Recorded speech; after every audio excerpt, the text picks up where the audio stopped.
السلام عليكم ورحمة الله وبركاته.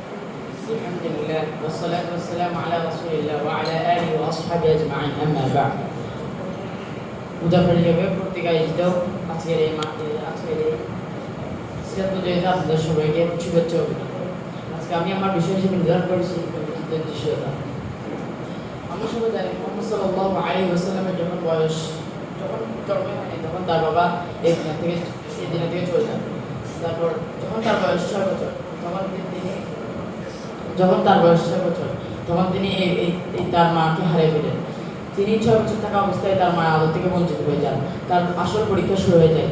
তারপর তার 2 বছর পেরিয়ে না হন 2 বছর অতিবাহিত না হতে তার দাদা ইন্তেকাল করেন। তার দাদা ইন্তেকাল করার পর তার পরিবারে কেউ থাকে না। তার পরিবার থেকে যে তিনি একটা আদর পাবেন সেটাও তার আর থাকে না। তার জীবনে আসল কষ্ট শুরু হয়ে যায়। তারপর তিনি তার দাদা আবু তালিবের তত্ত্বাবধানে লালিত পালিত হতে থাকেন। তার যখন বয়স 25 বছর তখন তিনি খাদিজা রাদিয়াল্লাহু তাআলা আনার সাথে বিয়ে করতে না করতে পারেন। তারপর এরকম করতে করতে তিনি বার্ধক্যের দুয়ারে পা রাখেন। তার বয়স 40 বছর তখন তিনি নবী প্রাপ্ত হন। তারপর কুরাইশ নেতারা অনেক বিচ্ছিন্নভাবে তাকে অনেক অত্যাচার করে, কিন্তু তিনি সব জায়গায় ধৈর্য ধরে যান। এমন আছে আব্দুল্লাহ ইবনে মাসউদ রাদিয়াল্লাহু তাআলা থেকে বর্ণিত, তিনি বলেন রাসূলুল্লাহ সাল্লাল্লাহু আলাইহি ওয়াসাল্লাম একবার মক্কার কাবার সামনে নামাজ পড়ছিলেন। তখন উকবা ইবনে মুআইম নামের একজন কুরাইশের বিশিষ্ট নেতা তার গায়ে উঠে টান করে জেলে দেয়। তখন তিনি আর উঠতে পারছিলেন না। তখন মুহাম্মদ সাল্লাল্লাহু আলাইহি ওয়াসাল্লাম ফাতেমা রাদিয়াল্লাহু তাআলা আনহা এসে তাকে উঠান। সে সময় মুহাম্মদ সাল্লাল্লাহু আলাইহি ওয়াসাল্লাম আল্লাহর কাছে বলেন, আল্লাহর কাছে দোয়া করেন, ইয়া আল্লাহ, আমি আপনাদেরকে কাফেরদের শাস্তি আমি আপনাকে এই হিসাব নিকাশ করলাম, আপনি এই কাফেরদের শাস্তি দেন। আব্দুল্লাহ ইবনে মাসউদ রাদিয়াল্লাহু তাআলা বলেন, আমি দেখেছি যাদের নামে আল্লাহ রাসূলুল্লাহ সাল্লাল্লাহু আলাইহি ওয়াসাল্লাম দোয়া করেছেন তারা সবাই বদর যুদ্ধে নিহত হয়েছে। তারা সবাই বদর যুদ্ধে নিহত হয়েছে। শুধু সবাইকে কূপের মধ্যে নিক্ষেপ করা হয়েছে, শুধু উকবা এবং উমাইয়া ছাড়া। তাদেরকে যখন নিয়ে যাওয়া হচ্ছে কূপের কাছে, তাদের অঙ্গ তাদের শরীর থেকে বিচ্ছিন্ন হয়ে যায়। তারা একটু মোটা ছিল সেটাই।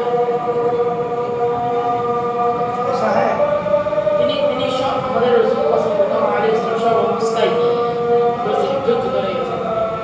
ওদের যুদ্ধের ময়দানে যখন কিছু ছিল না, তখন তিনি যুদ্ধ চালিয়ে যেতেন। সবার করে যুদ্ধ চালিয়ে যেতেন। এক পর্যায়ে তিনি বিজয় লাভ করতেন। এরকম করে হুদায়বিয়ার সন্ধির সময় তিনি তার বিপক্ষে দলের সকল শর্ত মেনে নেয়। কারণ তিনি জানেন এই ধৈর্যশীলতার কারণে একদিন বিজয় আসবে।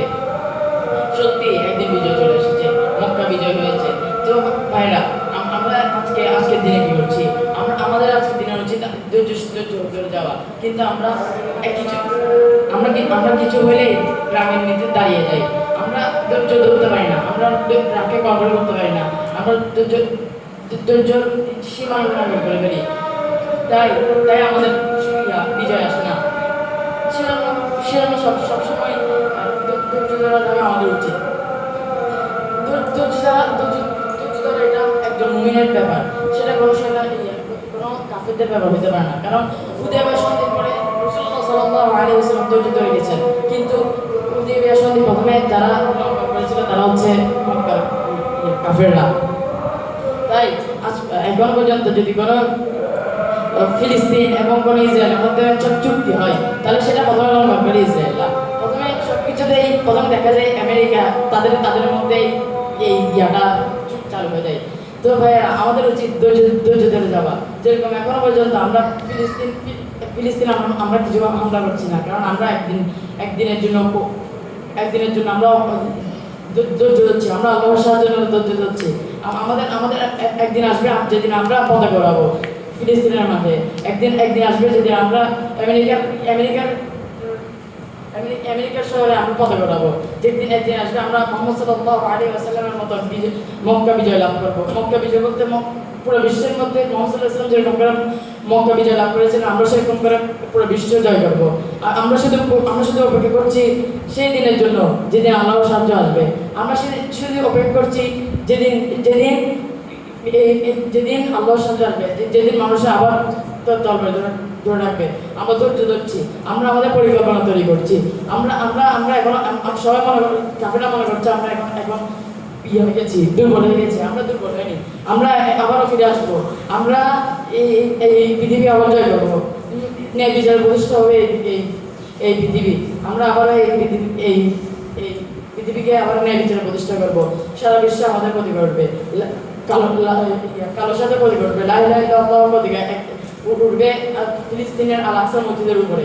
এই বলে আমি আমার বক্তব্য শেষ করছি। আসসালামু আলাইকুম ওয়া রাহমাতুল্লাহ। মাশাআল্লাহ, অত্যন্ত কম সময়ের বক্তব্য